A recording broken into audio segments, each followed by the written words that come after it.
몇 가지 정리해서 말씀드리려고 합니다. 크게 네 가지 꼭지입니다. 하나는 공론화의 주체에 대한 겁니다.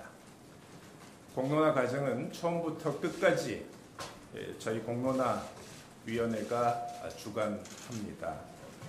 저희 위원회는 아시다시피 2017년 7월 17일에 국무총리 후령으로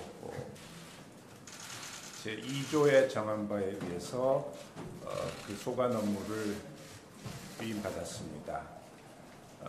훈령 제2조에 의하면 공론화의 모든 과정은 공론화위원회가 심의 의결한 바에 따라서 공론화위원회의 책임 아래 진행하는 것을 명백히 알 수 있습니다. 그리고 저희 공론화위원회는 지금부터 한 열흘 전인 2017년 7월 24일에 출범했습니다. 따라서 공론화위원회가 출범하기도 전에 공론화에 관한 사항에서 미리 정해진 내용이 있을 수 없다는 것은 또 당연하다고 생각을 합니다.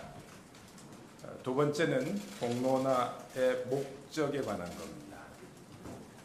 공론화는 정부가 신고리 5, 6호기 건설 중단 여부에 관해서 최종적인 정책 결정을 하기 이전 단계에 이루어지는 의견 수렴 과정의 하나입니다.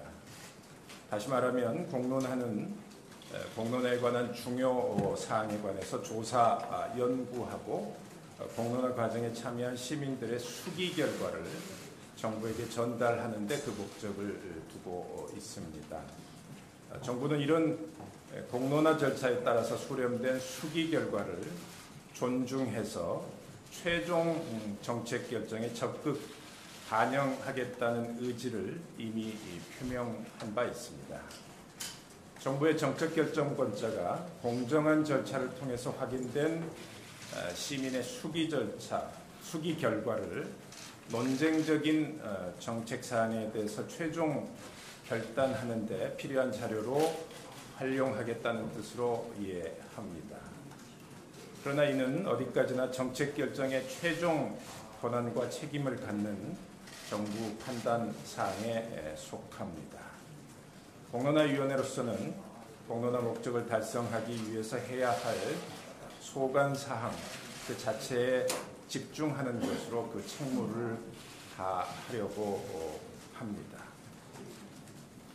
세 번째는 공론화의 방법에 관한 겁니다. 공론화위원회는 시민 참여형 수기 방법의 하나로서 공론조사를 실시하기로 합니다. 공론조사는 우리에게 약간 생소한 용어이긴 합니다만 사실은 여론조사에 상응하는 개념으로 알고 있습니다.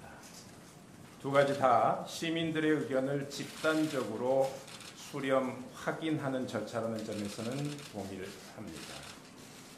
하지만 여론은 무작위로 추출된 수동적 시민들의 직감적 의견에 터잡은 것인데 반해서 공론은 충분한 정보와 지식을 갖춘 능동적 시민들의 의견에 터잡은 것이라는 점에서 근본적으로 다릅니다.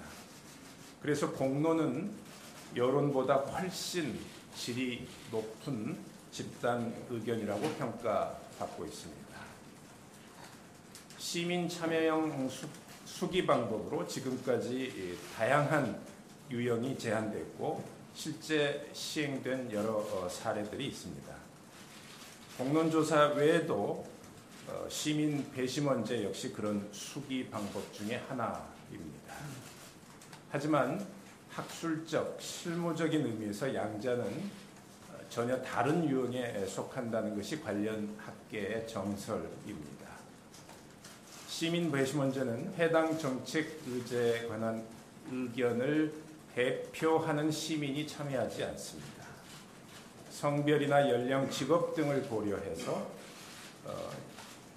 20 내지 40명가량 모집된 비교적 소수의 시민 배심원들이 참여합니다. 이분들이 다루게 되는 사안은 대체로 사전에 잘 정리된 국지적인 정책 사안입니다. 시민 배심원들은 여러 날에 걸쳐서 해당 정책 사항에 대해서 집중적으로 심의하고 그런 다음에 최종적으로 판정한 의견을 내놓습니다. 공론조사는 1차로 통상적인 여론조사 방법에 따라서 전체 국민을 모집단으로 해서 모집단을 대표하는 의견의 분포를 확인합니다. 그런 다음에 서로 다른 의견을 대표하는 100명 내지 500명가량의 시민을 참여시킵니다. 그리고 역시 여러 날에 걸쳐서 그 시민 참여자들에게 의제에 관해서 심도 있는 학습과 토론을 하게 합니다. 그런 연후에 해당 정책 사안에 대해서 최종적으로 형성된 의견을 조사하는 절차입니다. 문헌에 따르면 만약에 이런 공론조사 방식에 따라서 일반 시민 모두가 전체 국민 모두가 동일한 학습과 토론 과정을 거친다고 가정한다면 시민 참여자들에 대한 공론조사 결과와 유사한 결과를 이끌어낼 수 있을 것으로 추정할 수 있다라고 하는 점에서 공론조사 결과가 대표성을 갖는다 이렇게 설명을 합니다. 이런 공론조사 수기 방법은 이미 에너지 및 환경 분야의 사회적 갈등 사항에 대해서 사회적 합의를 도출하는 데 활용된 여러 가지 사례가 보고되고 있습니다.